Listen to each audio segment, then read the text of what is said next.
The winter sun struggled to break through the pale December sky as a soft, cold breeze brushed against the tall glass windows of the Marlow Heights rooftop restaurant.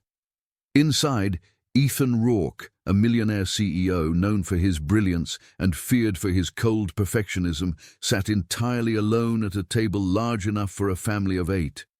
His tailored charcoal coat hung on the back of his chair like an unused shield, and the untouched silverware before him gleamed under the midday lights. Christmas Eve, yet the table across from him lay empty, as it had for the last 5 years. He traced the rim of his water glass, the ice clinking softly, as though reminding him he was still alive. People whispered stories about him, how he built an empire, how he shattered anyone who stood in his way, but no one knew the truth he hid deep inside, that success had come at the cost of everyone he ever loved. The clatter of distant dishes and faint Christmas music felt painfully loud against the silence of his heart. He wasn't eating here because he wanted to. He was here because he had nowhere else to go. And today, for the first time, that truth hit him with crushing force. If you believe kindness can change lives, please like, comment, share, and subscribe to the channel Acts of Kindness. Your support helps stories like this reach more hearts. The restaurant was nearly empty at this early hour. Most people were still preparing for gatherings, wrapping gifts, laughing with family. But Ethan sat like a ghost drifting through daylight, a man trapped between regret and routine. He had spent every Christmas Eve here since his parents died in a tragic car accident on their way to visit him. A meeting he insisted they wait for, one that ultimately meant they traveled late on icy roads. The guilt hollowed him out, leaving behind a shell shaped by grief and ambition. As he stared at his untouched plate, memories flashed in fragmented images, his mother's warm smile, his father's booming laugh, the sound of their footsteps in the hallway on every Christmas morning. All gone. And now, he was simply a man dining with memories in a chair meant for the living. Just as the heaviness in his chest grew unbearable, the elevator doors opened with a soft chime. A gust of cold air swept in along with a young woman holding 2 children by the hand. She wore a worn but clean wool coat, her hair messy in a way only stressed parents could relate to, and her cheeks were flushed from the cold. The twin girls beside her, no older than 7, shared matching knitted hats but completely different expressions. One looked delighted by the sparkling lights and festive decorations. The other hid half behind her mother's coat, overwhelmed yet curious. The maitre d' approached them, his expression strained. They clearly didn't look like the restaurant's usual high-end guests. The mother's posture tightened with embarrassment as she explained something softly, her voice both hopeful and apologetic. Ethan watched without meaning to, drawn by something he couldn't understand.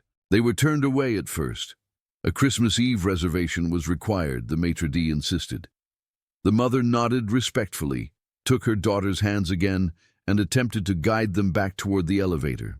But just before the doors closed, one of the twins tugged on her mother's coat, whispering that she wanted to see the pretty Christmas tree up close. The elevator doors reopened, and Ethan, moved by instinct before logic, raised his hand and gestured for the staff to wait. He stood, his chair skidding slightly across the polished floor.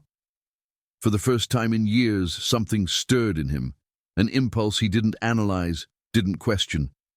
He directed the maitre d' to let them dine, using his status without harshness for once. The staff, startled, complied immediately, and the mother blinked in confusion before offering him the most startled, grateful look he had seen in years. They were seated 2 tables away from him, their laughter like sunlight piercing through the glass structure. The twins marveled at the giant silver-white Christmas tree in the center of the room, decorated so beautifully it almost looked unreal. Their mother, whose name he overheard when the waiter addressed her as Marin Solace, looked exhausted but relieved to finally rest. Her daughters each clutched small paper bags decorated with childish drawings, gifts they had probably made themselves. He noticed her reading the menu quietly, likely calculating every price in her head. She didn't realize anyone was watching her, but Ethan, for reasons he didn't yet understand, couldn't look away. It was strange. Marin and her twins weren't doing anything extraordinary. They weren't loud or disruptive, nor trying to impress anyone. They were simply living, a family, savoring a rare moment of joy. He found his gaze pulled repeatedly to the twins' excitement, the care in Marin's movements, the warmth that surrounded them like an invisible glow. A warmth he hadn't felt in years. Ethan forced himself to focus on his food, but each bite felt emptier than the last. Memories gnawed at him. His lonely penthouse, silent hallways, unread messages from employees wishing him a happy holiday, all contrasted sharply with the small family just meters away. Their presence was a reminder of everything he had lost or pushed away. He wondered what brought them here, why she came alone, why they were dressed warmly but plainly, why she looked equal parts grateful and worried. He sensed there was a story behind her weary eyes. Eventually, the twins excused themselves to wash their hands before eating, leaving Marin briefly alone. She took a deep breath then, her facade dropping for a moment. The weight she carried became unmistakable. That single mother's sigh, soft, tired, and full of determination, resonated more deeply than anything Ethan had heard in years. Without thinking, he asked the waiter quietly to place her bill on his tab, but to keep it anonymous. He simply wanted them to enjoy their Christmas meal without worry, yet he didn't feel worthy of acknowledgement.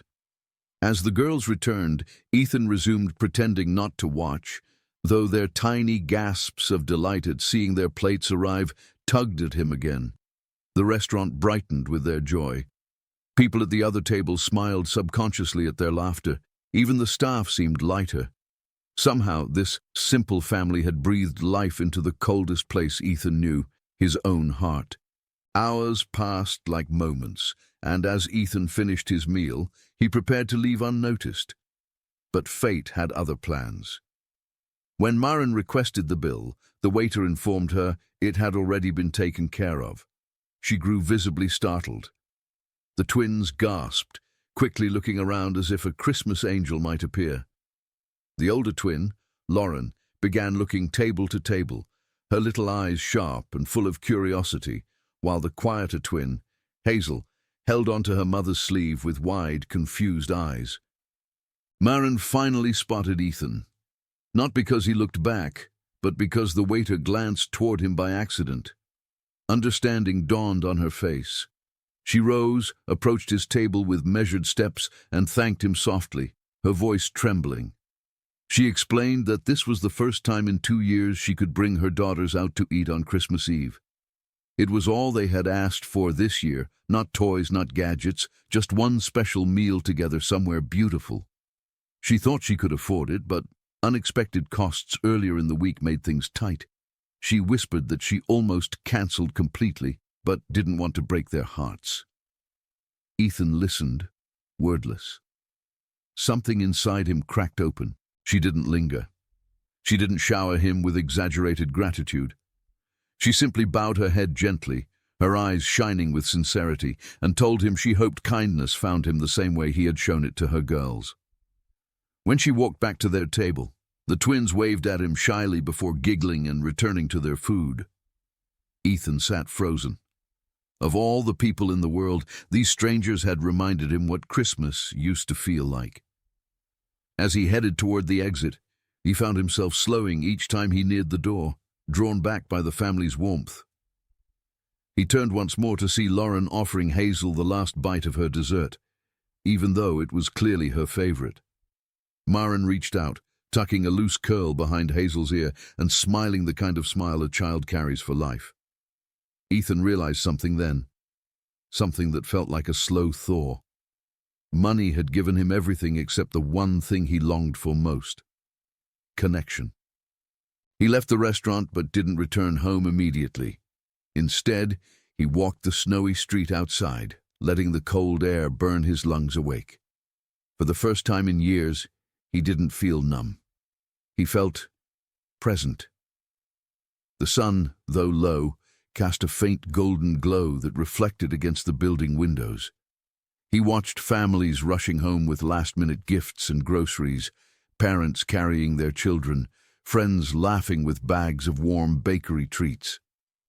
He witnessed what he had lost, and perhaps what he still had time to rebuild. By the time he reached his car, something bold stirred inside him. He wasn't sure what he would say, but he knew he had to return. Not to intrude, but to act on the small ember he hadn't felt in years. When he stepped back into the restaurant, he found Maren and the twins standing near the tree, taking a picture on her old phone. They looked surprised to see him again. Ethan simply stepped forward, offering to take their photo so all three could be in it. Maren hesitated but agreed, and the girls posed happily beside the towering tree. As he captured the moment, he saw something that stole his breath completely. Joy. Pure, unfiltered joy, trembling in the little girl's smiles and settling softly in Maren's eyes. He realized then that sometimes the greatest changes in a person's life begin with the smallest acts, like offering to take a photo for a stranger. He returned the phone to Maren, their hands brushing briefly. She thanked him again, not for paying the bill, but for helping make the day magical for her daughters. He responded with a quiet nod, unsure how to speak around the lump in his throat. He wished them a beautiful Christmas and began to walk away again, this time without hesitation, but with a strange, quiet hope buried somewhere inside him. If this story touched your heart even a little, please like, comment, share, and subscribe to Acts of Kindness. Your engagement helps spread warmth to people who need it most. As the family left shortly after, Ethan saw the twins running ahead, their hats bouncing, their laughter echoing across the rooftop. Maren walked behind them, watching them with a mixture of tenderness and unspoken fear, the kind only single parents know too well. For reasons he couldn't explain, he wished she had someone walking beside her, someone to help her carry everything she carried alone. Special request, please comment where you're watching from and whether this story made you feel something today. That night, Ethan didn't return to an empty penthouse. He returned to a new thought, something unfamiliar yet welcome. He had spent years believing his life was already written in stone, carved by grief, destined to remain cold and silent.